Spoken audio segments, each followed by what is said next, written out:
Guys, welcome back to my channel. तो दोस्तों, आज हम एक और Korean series the tale of nine tail की कहानी की शुरुआत करने वाले हैं, जो कि ड्रामा सीरीज होने के साथ साथ कोरियन माइथोलॉजी पर बेस्ड है, जिसमें हम नाइन टेल फॉक्स के बारे में जानने वाले हैं। अगर बात करें नाइन टेल फॉक्स की, तो ये एक माइथोलॉजिकल कैरेक्टर है जो कि कोरिया के साथ चाइना और जापान में काफी फेमस है।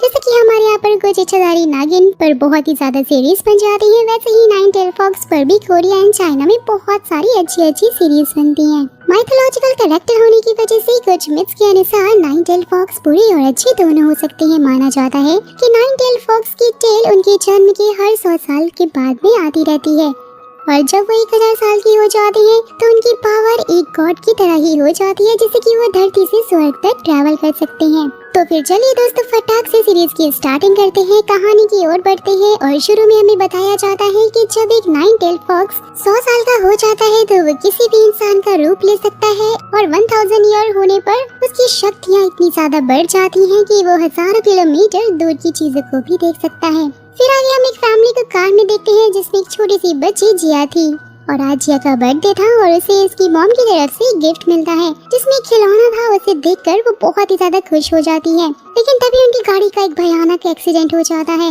होश में आने के बाद जिया अपने गिफ्ट को कार में टूटा हुआ पाती है, और वहीं उसके पेरेंट्स की डेड बॉडी भी कार में ही लटक रही थी। लेकिन कार के बाहर जिया को 2 लोगों की आहट महसूस होती है। जिया उनसे हेल्प मांगती है। जब वो दोनों कार के अंदर झांकती हैं तो जिया जोर से चीखती है, क्योंकि वो दोनों कोई और नहीं बल्कि उसके मॉम डैड की तरह ही लग रहे थे। फिर जिया अपने सपने से जागती है। जी हाँ दोस्तों, शायद वो सपना देख रही थी, तो उसे उसके सामने ही अपने मॉम डैड दिखाई देते हैं। वो उनसे जाके गले मिलती है, बहुत ज्यादा खुश वो होती है। लेकिन ये क्या, उसका खिलौना था अभी भी वैसे ही टूटा हुआ था, जैसे कि उसके सपने की एक्सीडेंट में टूटा था, और वहीं उसे उसके कपड़ों पर खून के धब्बे भी दिखाई देते हैं। वो बहुत ही चालाकी के साथ अपनी मॉम से वॉलनट कुकीज मांगती है, क्योंकि वॉलनट से उसे एलर्जी थी। लेकिन उसकी मॉम फिर भी किचन में जाके वॉलनट कुकीज ढूंढने लग जाती हैं। जिया यहाँ पे समझ आती है कि ये दोनों उसके पेरेंट्स नहीं हैं, और वो अपनी मॉम को, यानी कि अपनी बहरूपिया मॉम को एक कैंची से स्टैब कर देती है। जहाँ वो बहरूपिया मॉम भी उस पर उल्टा हमला करती है, लेकिन वो भागकर अपने रूम में जाकर छुप जाती है। यहाँ पर लियोन नाम के एक लाल छाते वाले आदमी की एंट्री होती है, जो कि उन दोनों को मारने लग जाता है। लियोन यहाँ एक लड़की यानी कि यम को ढूंढ रहा था, लेकिन जब उसे यम नहीं मिलती है तो वो जिया पर मैजिक करके उसे सब कुछ भूलने के लिए बोलता है। सीन शिफ्ट होता है और 21 साल बाद दिखाया जाता है। मौसम साफ होने के बावजूद भी बारिश हो रही थी, क्योंकि आज लोमड़ियों की शादी जो होने वाली थी। दोस्तों, जब भी मौसम साफ होता है यानी वेदर अच्छा होता है, उसके बाद भी बारिश हो रही होती है, तो इसका मतलब होता है कि लोमड़ियों की शादी हो रही है। ये भी शायद एक मिथ हो सकता है। So come back to the series, इसी फॉक्स मैरिज में लियोन भी जा रहा था। शादी में पहुंचने के बाद वो दुल्हन से मिलता है, जो कि फॉक्स थी, और यहाँ यॉन उसे मारने ही वाला था, क्योंकि इस लेडी फॉक्स ने बहुत सारे मासूम लोगों की जान ली थी। दोनों के बीच में घमासान लड़ाई हो जाती है। वो लेडी फॉक्स अपनी अंतिम इच्छा के तौर पर अपनी शादी को कंप्लीट करना चाहती थी, जहाँ यॉन्ग उस लेडी फॉक्स को उसकी शादी के बाद मारने का फैसला करता है। फिर आगे हम जिया को देखते हैं, जो बड़ी होने के बाद एक ब्रॉडकास्ट कंपनी की प्रोड्यूसर बन गई थी, और वो अपने को वर्कर, जिसका नाम पियो है, उसके साथ में फॉक्स की शादी में आ रही थी, जिसे ली योंग मारने वाला था। शादी खत्म होते ही योंग उस फॉक्स को मार डालता है, पर मरने से पहले लेडी फॉक्स ने ली योंग से रिक्वेस्ट की थी कि वो उसके पति की सारी यादें मिटा दे, ताकि वो उस लेडी फॉक्स को याद करके बिल्कुल भी दुखी ना हो और अपनी लाइफ को आगे एंजॉय कर सके। लेडी फॉक्स मरते ही सुनहरे रंग की धूल में बदलकर गायब हो जाती है, जहाँ सबको लग रहा था कि शायद दुल्हन अपनी ड्रेस को छोड़कर ही वहाँ से भाग गई है। लेकिन जिया को दुल्हन की ड्रेस पे खून के दाग और कुछ बाल मिल जाते हैं, जहाँ पर उसे डाउट हो जाता है। फिर पीको जिया सीसीटीवी फुटेज लेने के लिए भेजती है, और खुद फोरेंसिक लैब में आती है, जहाँ उसे ये पता चलता है कि जो बाल उसे गाउन पर मिला था वो फॉक्स का है। लेकिन सोल में तो फॉक्स आ ही नहीं सकते थे, क्योंकि वहाँ के सभी जानवरों पर ट्रैकर जो लगे हुए थे। वही पार्क में योन अपनी पावर्स का यूज करते हुए एक छोटी बच्ची का बलून वापस उसे कर देता है, और ये सब कुछ देखकर एक दूसरा बच्चा उसके पास आता है और उसे पूछता है कि क्या वो एक एलियन है। जहाँ योन बताता है कि वो एक नाइन टेल फॉक्स है, और उसकी उम्र 1000 साल से भी ज्यादा है। यहाँ इस अर्थ पर वो अपने प्यार के दोबारा जन्म लेने का इंतजार कर रहा है। बच्चे से दिल की बात करने के बाद योन फॉक्स की आफ्टर लाइफ ऑफिस में पहुँचता है, जहाँ वो रिसेप्शनिस्ट को बताता है कि उसने सिस्टर फॉक्स को उसकी शादी पर मार डाला है। योन इस बात से बिल्कुल भी खुश नहीं था, जहाँ वो इसके लिए रिसेप्शनिस्ट पे बहुत ही भड़क भी रहा था, क्योंकि इसे लोगों की चाल लेना बिल्कुल भी पसंद नहीं था। लेकिन वो रिसेप्शनिस्ट एक कॉन्ट्रैक्ट पेपर ली को दिखाते हुए उसे प्यार से धमकाते हुए बोलती है कि तुमने अपने प्यार यानी युंग के पुनर्जन्म के लिए ही क्रिमिनल्स को मारने का कॉन्ट्रैक्ट साइन किया है, तो अब तुम इसे पीछे नहीं हट सकते। जहाँ वो उसके कॉन्ट्रैक्ट तो जलाने ही वाले थे, लेकिन यॉन ड्रामेटिक वे में आग बुझाने की कोशिश करता है, जो कि काफी ज्यादा फनी सीन था। वहीं फोरेंसिक वाले ने यॉन को कॉल करके अपने पास बुलाया हुआ था। वहीं जिया पे के साथ में सीसीटीवी फुटेज देखती है, जिसमें उसे एक लाल छाती वाले आदमी पर शक हो जाता है कि उसी ने दुल्हन को शायद गायब किया होगा। यॉन और फोरेंसिक वाला बंदा फॉक्स के रेस्टोरेंट में खाना खा रहे थे, क्योंकि फोरेंसिक वाला बंदा भी फॉक्स ही था। वो लियोन को सावधान रहने के लिए सलाह देता है, क्योंकि लाल छाती वाले आदमी की फोटो और फुटेज पूरे टीवी पर वायरल हो गई है। यॉन को इस बात से कोई फर्क नहीं पड़ता है, क्योंकि उसके पास तो बहुत ही ज्यादा पावर थी। वहीं जिया एक बंदे से मिलती है, जो जिया को बताता है कि छाती वाला आदमी उसे बस स्टॉप पर मिलेगा। जिया को उस पर भरोसा नहीं होता, क्योंकि वो बंदा खुद को काफी गरीब स्टूडेंट बता रहा था।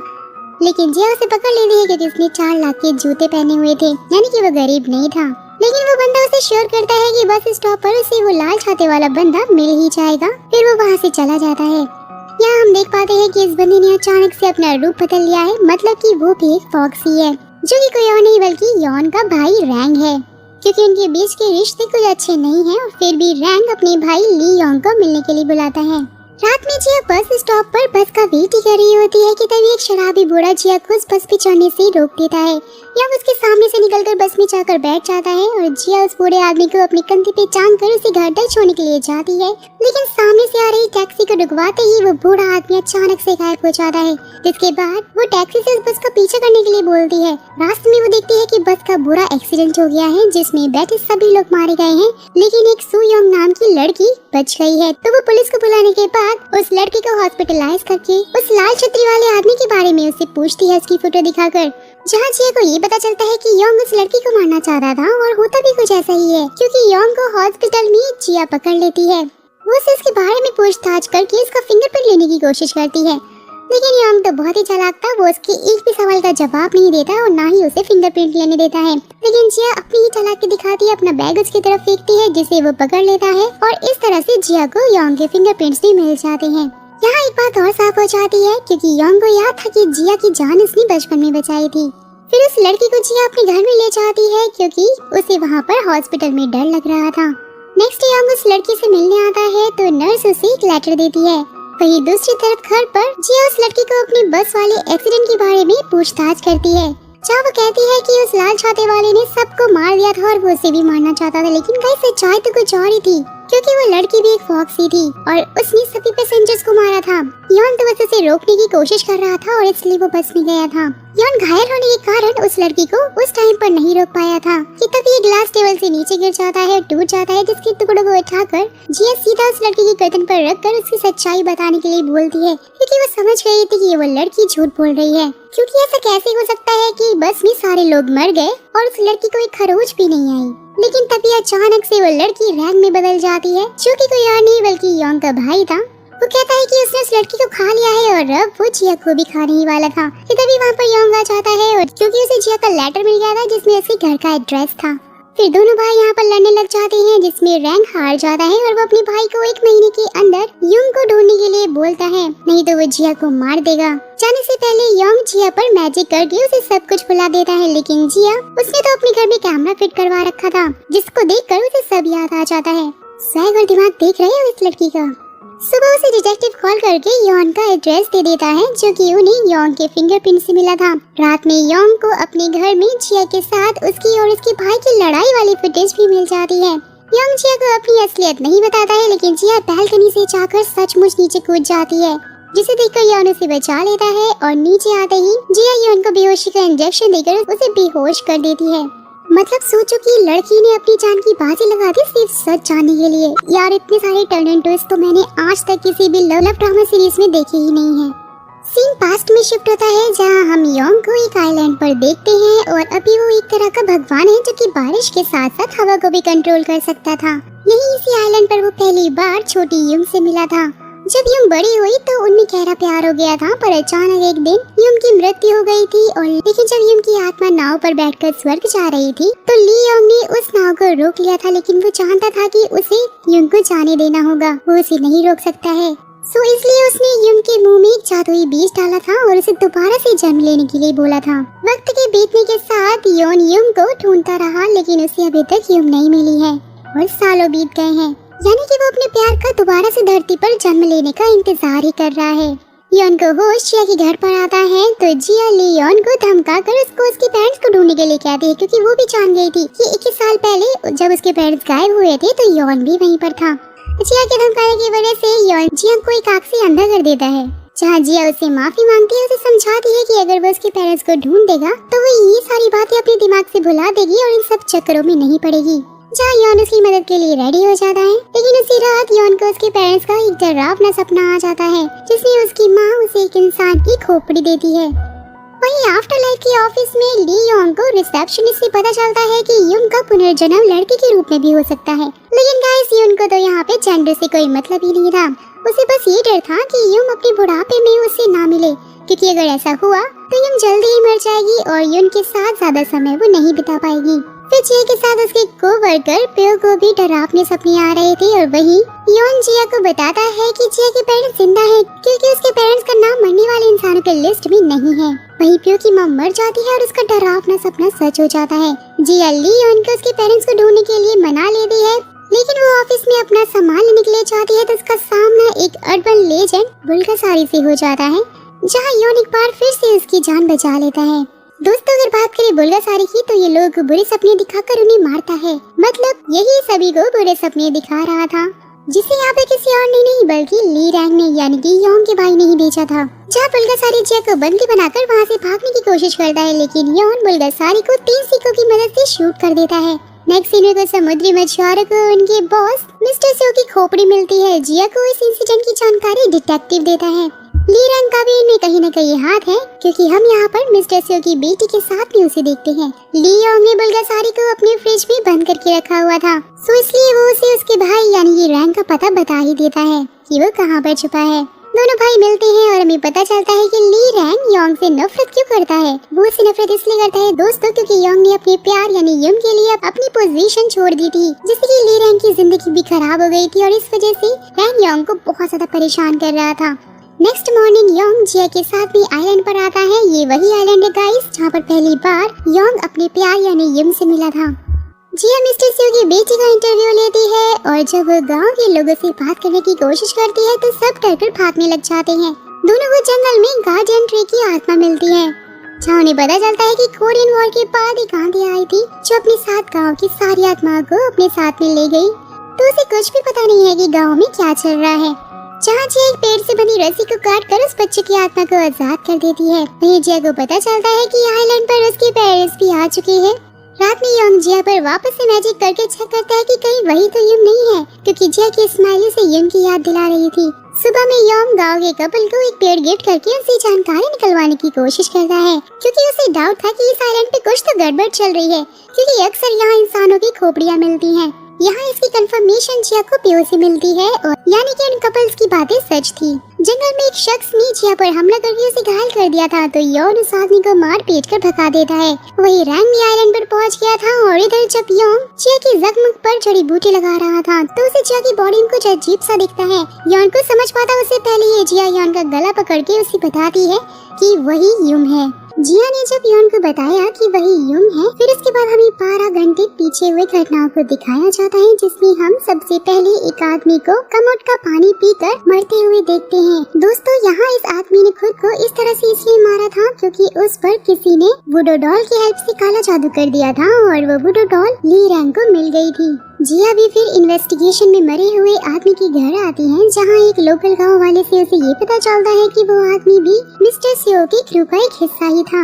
वही चारों लोगों के साथ में वो भी समंदर में फंसा हुआ था, लेकिन सिर्फ मिस्टर सियो को ही छोड़कर बाकी सब बच गए थे। वहीं योन को उस आदमी के हाथ में कुछ बाल मिलते हैं, जिसमें से उसे मिस्टर सियो के घर की स्मेल आ रही थी, क्योंकि उस आदमी को मिस्टर सियो की बेटी यानी कि प्योंगी ने ही मारा था, जो कि अब मिस्टर सियो के बाकी साथियों पर काला जादू कर रही थी।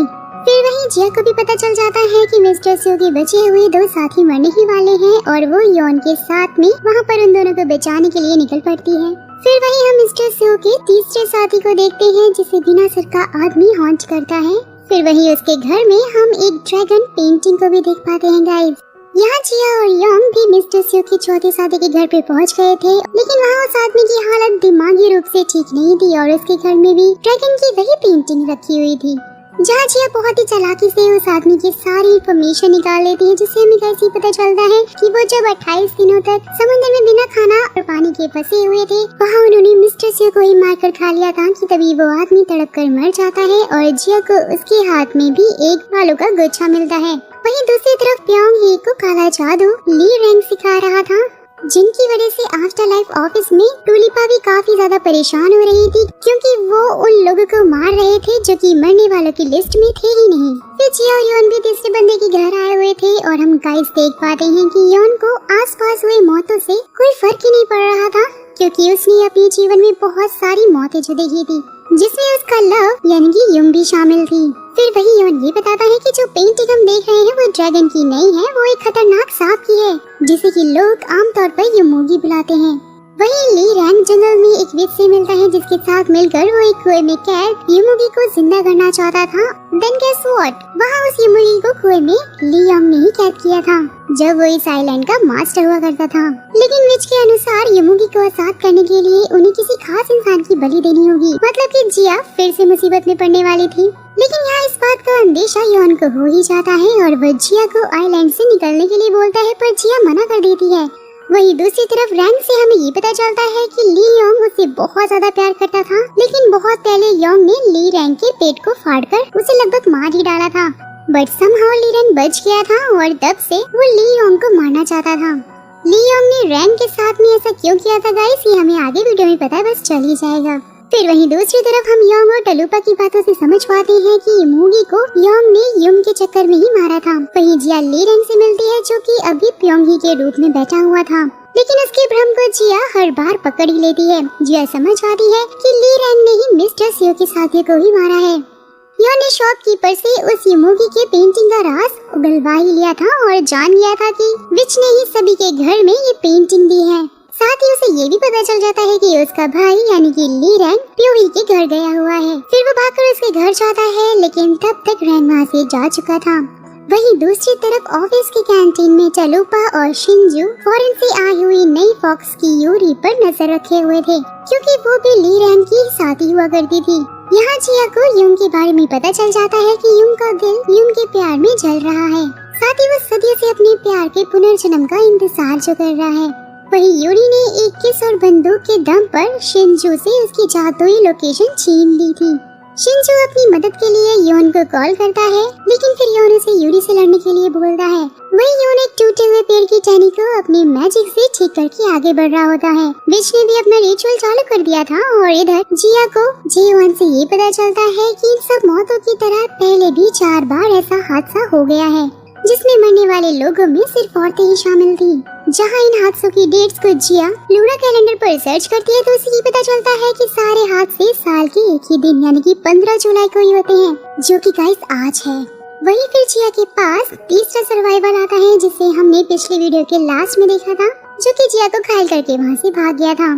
योन यहाँ पे पूरी तरह से शॉक्ड था, क्योंकि जिया ने उसे अभी अभी ही बताया था कि वही युम है। लेकिन तभी जिया नॉर्मल हो जाती है और योन समझ जाता है कि ली रैंग उसकी मजे ले रहा है, क्योंकि ली रैंग उनके पास नहीं खड़ा हुआ था। फिर क्या था, दोनों भाइयों में लड़ाई होती है और जिया वहाँ से भागते हुए एक झोपड़ी में आती है, तो उसे वहाँ पर विच मिल जाती है। विच की बातों से जिया को उस पर शक हो जाता है और वह विच के द्वारा दी गई चाय नहीं पीती है, लेकिन स्टिल जिया बेहोश हो जाती है, क्योंकि विच की अगरबत्ती में बेहोश करने वाला केमिकल जो मिला हुआ था। साला सब के सब स्मार्ट है यहाँ पे। यहाँ ली रैंग योन को बता देता है कि ब्रो, जिया की जान जाने ही वाली है, अगर बचा सकते हो तो उसे बचा लो। योन रात होने का इंतजार करता है और जंगल को उसे जिया तक ले जाने का आदेश देता है, लेकिन कुछ भी नहीं होता कि तभी जिस पेड़ को योन ने ठीक किया था, वो पेड़ कुछ भव्र को योन के पास भेजता है, जिसका पीछे करके योन जिया और विच के पास में आखिरकार पहुँच ही जाता है। लेकिन स्टिल वो जिया तक नहीं पहुंच पाया था, क्योंकि विच ने अपने जादू से चारों ओर घेरा बनाकर जो रखा हुआ था। योन अपनी पावर का यूज करके वहां बारिश करवा देता है, लेकिन वहां विच के ऊपर बिजली गिराकर वो उसे मार देता है। जिया उस कुएं में गिरने ही वाली थी, लेकिन योन उसे बचाकर अपनी गोद में उठाकर वहां से ले जाता है। पर गाइस हम देख पाते हैं कि जिया का खून उस कुएं में बारिश के पानी के साथ अंदर चला गया था। वहीं दूसरी तरफ योन शिनजू को बता देता है कि उसे ऐसा लगता है कि जिया ही युम का पुनर्जन्म है। रात में शराब पीते हुए जिया योन को उसकी जान बचाने के लिए थैंक्स बोलकर उसे वादा करती है कि मौका मिलने पर वो उसकी जान जरूर बचाएगी। यहाँ पर जिया की बातें सुनकर योन को युम की याद आने लग जाती है। वहीं आधी रात को हम पूरे गांव के लोगों को कुएं के पास देखते हैं, जहाँ पर हमें एक छोटे बच्चे की रोने की आवाजें सुनाई देती है। मतलब कि ये मूवी का दोबारा जन्म हो चुका था। फिर क्या उस बच्चे को ली रैंग किसी को दे देता है। वही मॉर्निंग में जिया और योंग को पूरा गांव खाली मिलता है, लेकिन उन गांव वालों के घर के सामान वैसे के वैसे ही रखे थे। मतलब कि वो लोग कहीं गए नहीं थे, बल्कि गायब कर दिए गए थे। दोनों लोग समझ आ रहे हैं कि इस गांव में कुछ तो सुपरनैचुरल चीजें हो रही हैं। जहाँ जिया अपने डिटेक्टिव दोस्त को कॉल करके सारी सिचुएशन को समझा देती है। दोनों को एक गेट मिलता है जिसे विच ने बम्बू के ऊपर सफेद कपड़ा बांधकर बनाया था। योन के अनुसार ये बम्बू से बना हुआ गेट बुरी आत्माओं को बुलाने के लिए ही बनाया जाता है। वहीं फिर आफ्टर लाइफ ऑफिस में चलूपा और उसके हस्बैंड को पता चल जाता है कि मूगी जिंदा हो गया है, लेकिन वो इसके बारे में योन को नहीं बताते हैं क्योंकि चलूपा को योन का फ्यूचर नहीं दिख रहा था। रात में जन्मे उस बच्चे के बारे में योन और जिया को पता चल जाता है क्योंकि 2:40 पर युंगी ने छोटे बच्चे के रोने की आवाज सुनी थी। वहीं 1 बजे से लेकर 3 बजे तक के समय को आवर ऑफ काउ कहा जाता है, जिसका साफ मतलब ये है दोस्तों कि इस समय ही दूसरी दुनिया का दरवाजा खुलता है और वो बच्चा भी दूसरी दुनिया से ही आया होगा। ये सारी बातें योंग जिया को समझा देता है। वहीं टाउन में यूरी के पेरेंट्स को उस पर शक हो जाता है क्योंकि यूरी की मौत 1 साल पहले ही हो चुकी थी। वहीं हम देखते हैं कि योन जिया के साथ में शहर वापस आ गया है। यूरी अपने पिता को मारने ही वाले थे कि ली रैंग आकर उसे रोक लेता है और उसके पिता पर मैजिक करके उन्हें ये यकीन दिला देता है कि यूरी उन्हीं की बेटी है। ली रैंग यूरी को शिंजू का जादुई नेकलेस संभाल कर रखने के लिए बोलता है और योंग के पास जाकर उसे हिंट देता है कि मूगी जिंदा हो गया है। वहीं जिया भी डिटेक्टिव को अपनी रिसर्च दिखा देती है, जहाँ वो कहती है कि इससे पहले भी इसी तरह के कई आइलैंड के लोग रातों रात गायब हो चुके हैं। वहीं ली रैंग और योंग के बीच में लड़ाई वाला माहौल बन ही रहा था और पास में गाइस हम एक सीन में देखते हैं कि छोटे ली रैंग ने एक गांव के सभी लोगों को मार डाला था और उसे रोकने का काम योंग को मिलता है। रैंग पहले तो योंग के साथ में ही इस आइलैंड पे रहा करता था, लेकिन योंग के आफ्टर लाइफ ऑफिस ज्वाइन करने के बाद से वो आइलैंड पूरी तरह से जल गया था, जिसकी वजह से रैंग अनाथों की तरह रहने लग गया था। लेकिन उसकी गलतियों को देखकर योंग बिना कुछ सोचे ही रैंग को तलवार से काट देता है।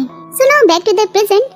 ली रैंग को लग रहा था कि योन ने उसे जानबूझकर जिंदा छोड़ा है, सो इसलिए वो उसे दोबारा चाकू से मारने के लिए बोलता है, लेकिन योंग उसे कुछ भी नहीं करता है। जहाँ ली रैंग उसे धक्का देता है, साथ ही वो कहता है कि जब जिया इसके सामने मरेगी तो जो इसका चेहरा होगा वो देखने लायक होगा, जिसे देखकर मुझे बहुत शांति मिलेगी। वहीं दूसरी तरफ आफ्टर लाइफ ऑफिस में टलूपा ली योंग को उसकी सजा देने ही वाली थी क्योंकि उसने एक इंसान को जिंदा बिजली की आग में भूनकर मार डाला था। लेकिन तभी जिया योन को कॉल करके डिनर पर बुला लेती है, जहाँ वो टलूपा से खाने की इजाजत मांगकर जिया के घर आ जाता है। खाने के वक्त जिया योन के बालों को सहलाती है क्योंकि जानवरों को सहलवाना काफी पसंद होता है। सो लॉजिकली तो वो एक जानवर ही है ना। ये सब कुछ सुनकर योन को युम की याद आने लग जाती है क्योंकि इस तरह की सिचुएशन में वो युम से पहले बार मिला था। जिया की सारी हरकतें योन को युम की याद दिला रही होती है। वहीं फिर ली रैंग ली योंग से मिलता है। दोस्तों ये वही बंदा है जिसे रैंग ने वो आइलैंड पे जन्मा हुआ बच्चा सौंपा था। साथ ही इसने ली रैंग की जान भी बचाई थी जब ली रैंग को मारकर योन चला गया था। फिर डिनर के बाद योन जिया को एक पोटली देकर उसे बताता है कि वो कुछ दिनों के लिए बाहर जा रहा है और साथ में ही उसे फ्यूनरल हॉल में ना जाने के लिए बोलता है क्योंकि वहाँ पर बुरी आत्माएं उसके पीछे पड़ सकती थी। जिया फ्यूनरल हॉल में इसलिए जा रही थी क्योंकि उसकी दोस्त की मॉम पिछले एपिसोड में मर जो गई थी, लेकिन स्टिल योन की बात ना मानकर जिया फ्यूनरल हॉल में चली जाती है because it's a human nature कि जिस चीज के लिए आपको मना किया जाता है हमारा दिल वही चीज करना चाहता है। सो इसलिए जिया भी कुछ ऐसा ही करती है। उसके मना करने के बाद भी वो वहाँ पे जाती है। वहीं दूसरी तरफ योन आफ्टर लाइफ ऑफिस में आता है तो टलूपा उसे जज का फैसला सुनाती है जिसमें योन को नरक के पहले द्वार में 7 दिनों के लिए सजा मिलेगी। दोस्तों मैं आपको बता दूं कि नरक में एक दिन 7 साल के बराबर होता है। यहाँ इस दौरान योन के पास कोई दिव्य शक्तियाँ नहीं रहेंगी, वो सिर्फ आम आदमियों की तरह ही सजा काटेगा। ये सुनकर तो योन की हालत खराब भी हो गई थी, लेकिन तभी नरक का पहला द्वार उसके सामने खुल जाता है। वहीं यूरी भी अपने अरमानों को पूरा करने के लिए शिंजू के पास आई थी, लेकिन यूरी के घाव के निशानों को देखकर शिंजू उदास हो जाता है और यूरी वहाँ से गुस्से में चली जाती है। वहीं फ्यूनरल हॉल में ली रैंग जिया से मिलकर उसे अपनी स्टोरी बता देता है कि योन के जाने के बाद आइलैंड के लोगों ने माउंटेन पर आग लगा दी थी। रैंग की बातों से जिया ये भी समझ जाती है कि योंग नरक में सजा काटने के लिए गया है और वो सजा उसकी वजह से ही योंग को मिली है। जाने से पहले ली रैंग ने जिया की पोटली को काट दिया था जिसे योंग ने उसे दिया था। फ्यूनरल हॉल की फुटेज में सिक्योरिटी वाले देखते हैं कि जिया के पास बहुत सारे बच्चे हैं, लेकिन असल में वो सारे बच्चे आत्माएं थी। 2 जुड़वा बच्चों की आत्मा जिया के पीछे लग जाती है। यहाँ योंग नरक की आग में तो नहीं, लेकिन बर्फ में अपनी सजा काट रहा था, जिसमें वो कुछ ना खा सकता था, ना पी सकता था और ना ही सो सकता था और ठंड की मारे उसकी हालत बहुत ज्यादा खराब हो रही थी। वहीं दूसरी तरफ जिया छीवान के साथ में घर जा रही थी और उसे महसूस होता है कि योन की पोटली के सारे बीज गिर गए हैं। जहाँ तभी वो जुड़वा बच्चियाँ अचानक से वहाँ आकर जिया को बेहोश कर देती हैं। साथ ही यहाँ नरक में योन को भी पता चल जाता है कि जो पोटली उसने जिया को दी थी वो खाली हो चुकी है। सो इसलिए वो नरक के गेट कीपर को बुलाकर अंडरवर्ल्ड ऑफ नाइफ में जाने के लिए बात करता है, जहाँ उस पर चाकू से हमला होगा जिसमें वो मर भी सकता है। लेकिन उसने सब कुछ अगर सह लिया तो यहाँ पर उसकी सजा कम कर दी जाएगी। वहीं जिया को होश आता है उसके घर में, जहाँ उसे अपनी स्वामी जियोन मिलता है और वो उसे एक बुक पढ़कर बता रहा था कि जिस फ्यूनरल हॉल में वो गए थे वहाँ पहले बच्चों का ग्रेवयार्ड हुआ करता था। जिया देखती है कि जियोन बुक उल्टा करके पढ़ रहा था कि तभी वो वहाँ से अचानक से गायब हो जाता है और दोनों बच्चों की आत्माएं वापस से जिया को हॉन्ट करने लग जाती हैं। वहाँ उनसे बचने के लिए जिया फ्यूनरल हॉल में पोटली में गिरे हुए सारे बीजों को लेने लग जाती है, जहाँ उसे बहुत सारे बच्चों की आत्माएं मिलती हैं जो कि उसे उसकी बॉडी मांग रहे थे। वहीं नरक में योन को एक पुल पार करना था, लेकिन चाकू की वार से उसकी हालत बहुत ही ज्यादा खराब हो रही थी। लेकिन वो अपने मन में अपने प्यार यानी युंग को याद करके और जिया को याद करके वो जैसे तैसे करके पुल आखिरकार पार कर ही लेता है।